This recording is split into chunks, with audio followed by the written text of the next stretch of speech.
Queridos irmãos e irmãs, estamos no quarto domingo do Advento, já na fase imediata de preparação para o Santo Natal, e o Evangelho é o da Anunciação segundo São Mateus, que, por assim dizer, coloca o acento sobre São José. E começa dizendo: a origem de Jesus Cristo foi assim. Maria, sua mãe, estava prometida em casamento a José, e antes de viverem juntos, ela ficou grávida pela ação do Espírito Santo. São Mateus não conta a anunciação a Maria Santíssima. Esta é narrada apenas por São Lucas, conforme ouvimos na festa da Imaculada Conceição, e ouviremos durante essa semana nas missas de preparação para o Natal. Nós sabemos, através desses outros textos, que Maria Santíssima não foi escolhida a esmo. O anjo Gabriel foi enviado por Deus a uma cidade de Nazaré da Galileia, a uma jovem prometida em casamento, a um homem chamado José, da tribo de Davi, da descendência de Davi, e o nome da virgem era Maria. Ou seja, ele foi direcionado a ela, uma vez que ela, portanto, foi predestinada para ser a mãe de Deus. E a teologia católica leva todos esses dados até as suas últimas consequências. O que significa isso? Significa que o Verbo se encarnou, Deus se fez homem, para nos salvar do pecado. Portanto, antes de criar o mundo, sabendo que o homem iria pecar, Deus já providenciara de antemão um remédio, que seria a divina encarnação. E, ao dizermos que Deus havia predisposto o remédio, que é a sua divina encarnação, ele não fez de um modo genérico, mas ele fez de modo preciso, efetivamente como aconteceu. Isto significa que Deus, desde toda a eternidade, decidira se fazer homem em uma mulher, e esta mulher é Maria Santíssima. Há um princípio na doutrina católica que ele está presente por todos os lados na Escritura. Quando Deus dá ao homem uma missão, ele lhe confere as graças que são, por assim dizer, proporcionais àquela missão. Ora, quando Deus se fez homem, quando ele assumiu a natureza humana, ou seja, no instante da encarnação, a alma humana de Jesus tem que ter a plenitude absoluta da graça, porque ele é Deus e homem. Então, aquela plenitude de graças, de que nos fala São João, quando ele diz que da sua plenitude todos nós recebemos graça sobre graça, em Cristo é absoluta, inclusive impassível de crescimento, porque ela é total. Ou seja, a alma de Jesus Cristo, a alma humana de Nosso Senhor, é absolutamente plena de graças, de uma maneira total.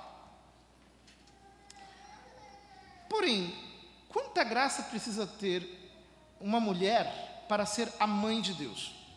Porque não é apenas uma maternidade humana,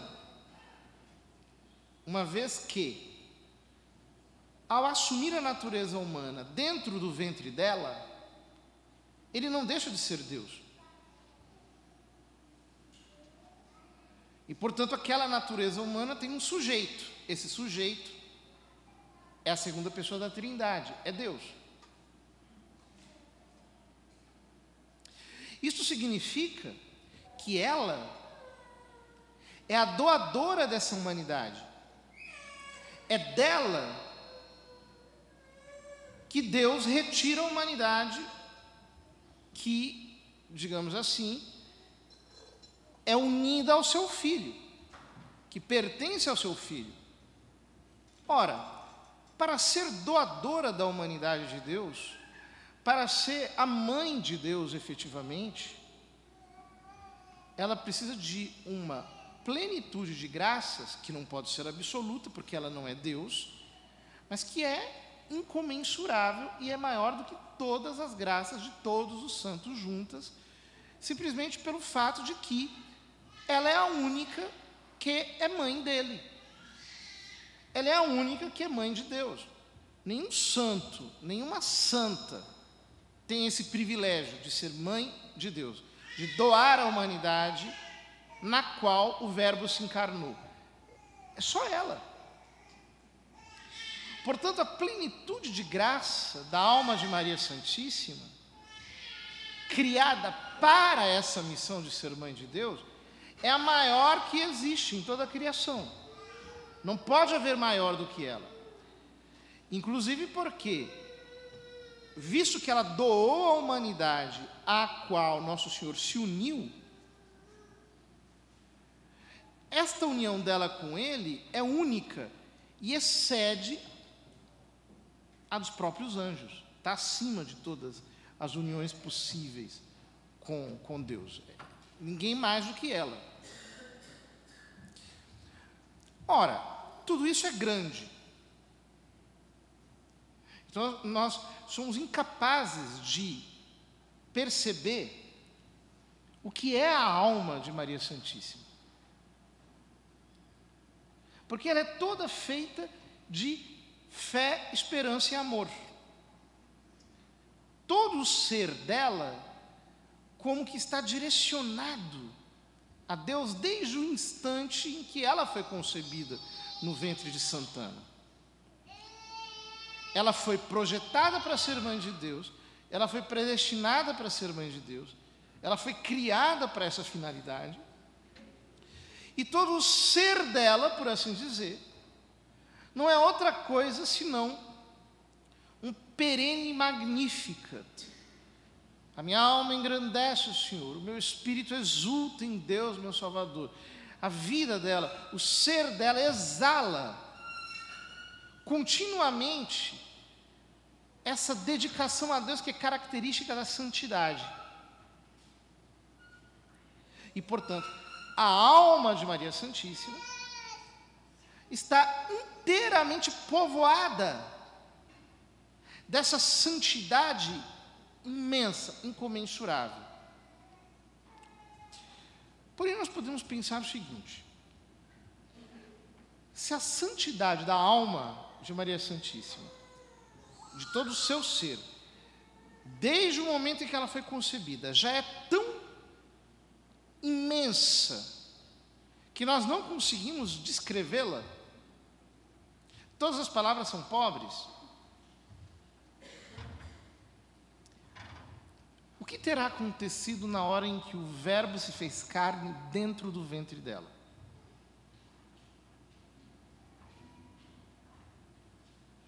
Quando Deus, a segunda pessoa da Trindade, deu esse mergulho no útero dela.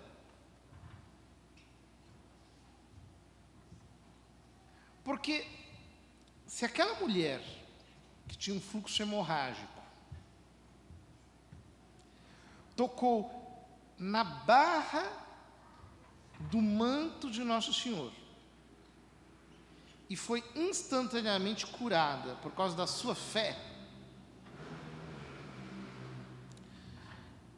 e quando Deus se fez carne, da carne dela no seu ventre,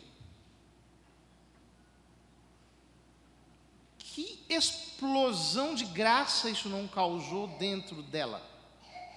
Ou seja, é como se fosse um oceano que transbordasse de maneira exponencial. É como um dilúvio que levou ao cúmulo aquilo que já era o cúmulo, mas o elevou mais e mais e mais e mais, a um nível de graça que nós não podemos imaginar. A explosão de graça e de santidade. Nós vemos, por exemplo, os santos, né, que recebem um toque da união com Deus.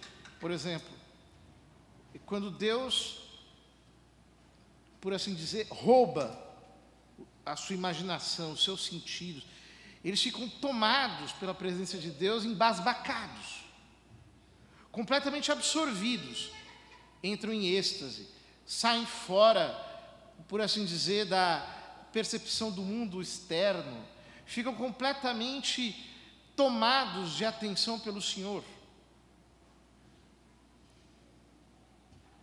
O que não terá sido quando o Verbo se fez carne dentro dela?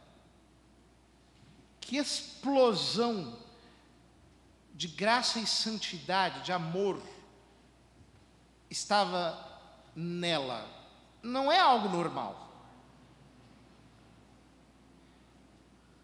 Não é algo ordinário. É o que há de mais sublime. Deus se fez homem nas entranhas dela.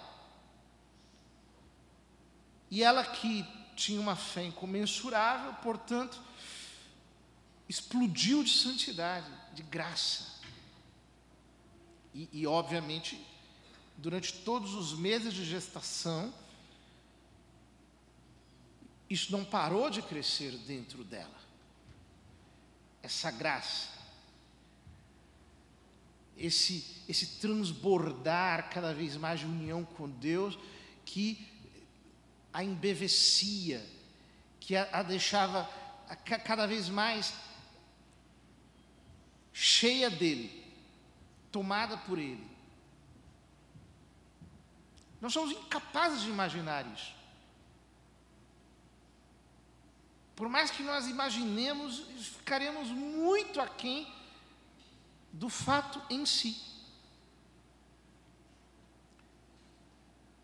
Ora, nós precisamos pensar nessas coisas, porque, evidentemente, guardadas todas as devidas proporções, no instante em que nós somos batizados, a graça desceu em nosso coração, em nosso ser. Nós somos regenerados. E o que acontece é que no momento em que nós somos batizados, a nossa alma passou a albergar a vida divina. A vida divina de Jesus Cristo. Passou a viver na nossa vida humana. Nós, sem deixar de ser homens, nós fomos divinizados por Deus, pelos méritos de Cristo, graças ao seu sacrifício na cruz. E, assim como, por exemplo, um cristal é iluminado pela luz, sem se tornar luz, continua sendo ele um cristal, a nossa alma passou a ser divinizada por Deus, sem se tornar Deus, mas refletindo essa santidade de Deus, com uma lâmpada. Assim é a nossa alma em graça. A santidade de Deus, a vida de Deus está em nós. Também nós somos, por assim dizer, tomados pela vida dele, pela presença dele, pela graça dele. E nós precisamos pensar muitas vezes nisso. Deus, a tua vida está em mim, desde o momento em que eu fui batizado. Se eu não estou em pecado grave, porque o pecado grave leva ao nome de mortal, justamente porque ele destrói a vida de Deus em nós. Se eu não estou em pecado mortal, a tua vida está em mim. A tua vida sobrenatural flui na minha vida. A presença de Jesus Cristo, inclusive na sua humanidade santíssima, está em mim. Porque a graça que me diviniza é a graça transbordante da alma de Jesus Cristo. Então a minha alma está unida à alma dele. E porque a minha alma está unida à alma dele, a luz da alma dele ilumina a minha. E ela refulge a luz da dele, a vida divina dele, com uma cascata, cai sobre a minha vida. Da sua plenitude, todos nós recebemos graça sobre graça.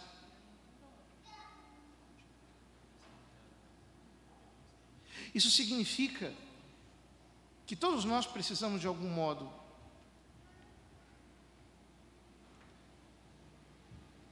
crescer nessa intimidade com a vida de Deus em nós, como a Santíssima Virgem cresceu na intimidade com a vida de Cristo dentro dela.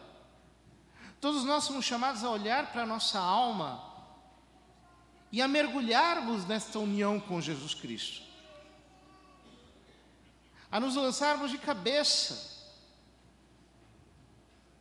a mergulharmos nessa união íntima com Ele. E o que é que nos impede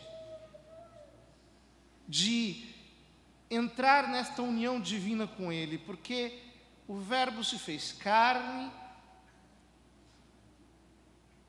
Ele nasceu da Virgem Santíssima para ser Emanuel, como lemos na primeira leitura e no Evangelho, Deus conosco. Para ser Deus conosco, o que é que nos impede de vivermos essa união com Ele? O que nos impede é o que diz São Paulo na segunda leitura, quando ele diz que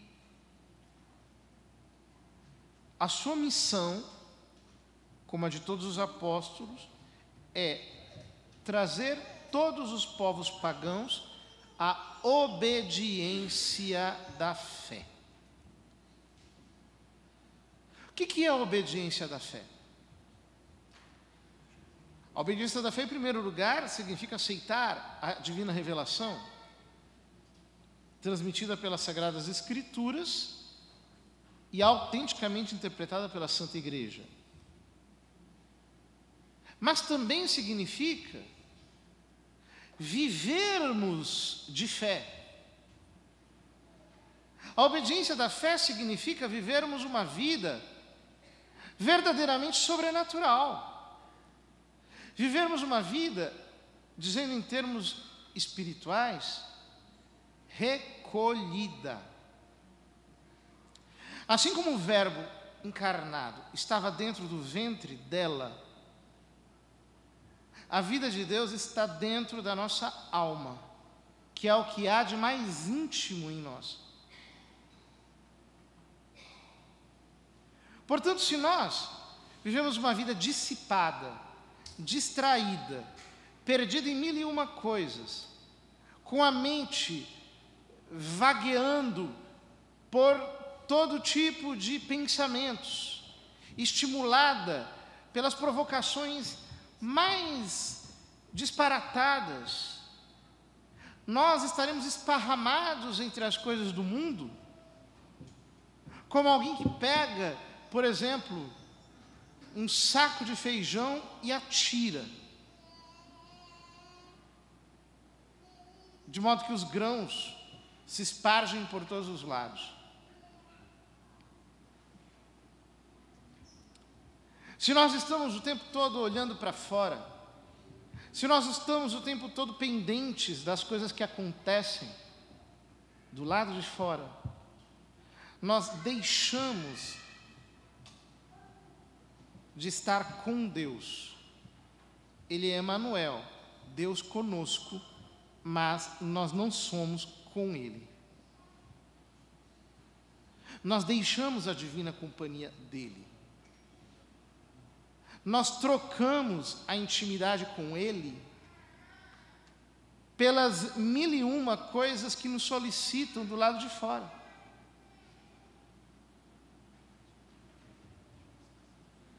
Portanto, preparar-se para o Natal demanda de nós um espírito de recolhimento.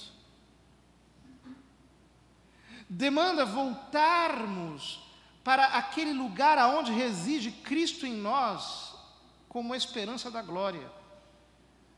É vivermos a obediência da fé que nos faz olhar para Ele, direcionando-lhe toda a nossa atenção, o nosso ser por completo. O que é que nos preocupa? O que é que nos dá algum desgosto? De quais privações nós temos sofrido? O que é que tem nos trazido inquietação?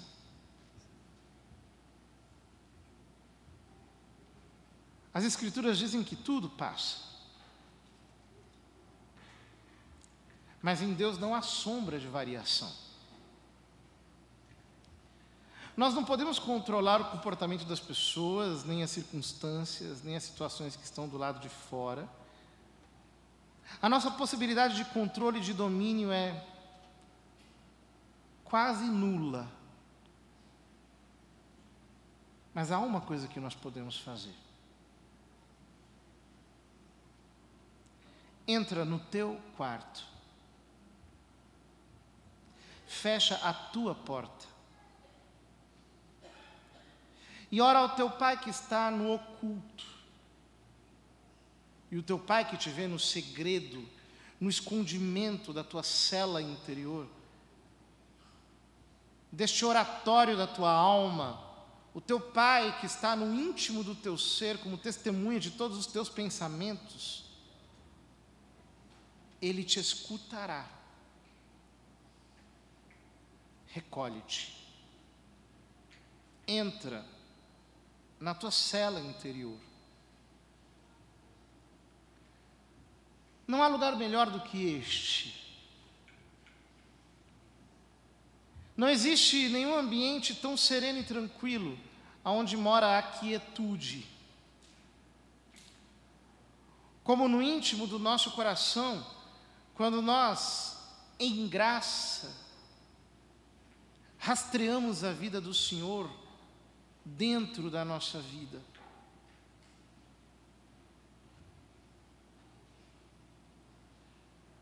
Também Deus nos trará a calma e a paz. Assim como Ele devolveu a tranquilidade e a serenidade a São José, explicando-lhe em sonho que ele estava dentro dos projetos divinos. Os salmos dizem que Deus aos seus amados sustenta enquanto dormem. Quantas vezes estamos nós nos inquietando com 1001 pensamentos, tentando entender qual é a vontade do Senhor, prescrutando perturbados as intencionalidades divinas. E tudo que nós precisamos é descansar nele. Não temas, José, receber Maria como tua esposa, porque o que nela foi concebido é obra do Espírito Santo. Não temas. É aí que ele tira os nossos medos.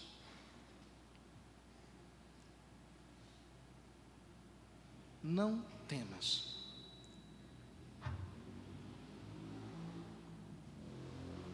O Evangelho termina dizendo que quando acordou, José fez conforme o anjo do Senhor havia mandado, aceitou sua esposa, ele praticou a obediência da fé, ele escutou Deus que lhe falou pelo seu mensageiro e fez o que deveria fazer. Quantas vozes nos perturbam, nos retiram do eixo, nos demovem deste lugar de estabilidade e paz que o Senhor tem para nós, enquanto que aquilo que nós precisamos é descansar nele e obedecê-lo, descansar na fé e obedecer à fé, concentrar o nosso coração sobre ele, para estar com o Deus conosco. Pensamos essa graça a Nossa Senhora e a São José nas vésperas do Natal. Que nós possamos estar com Deus, que a nossa vida possa efetivamente desaguar em Cristo. E se todo o nosso ser correr ao encontro dele, nós deixaremos tantas coisas de lado.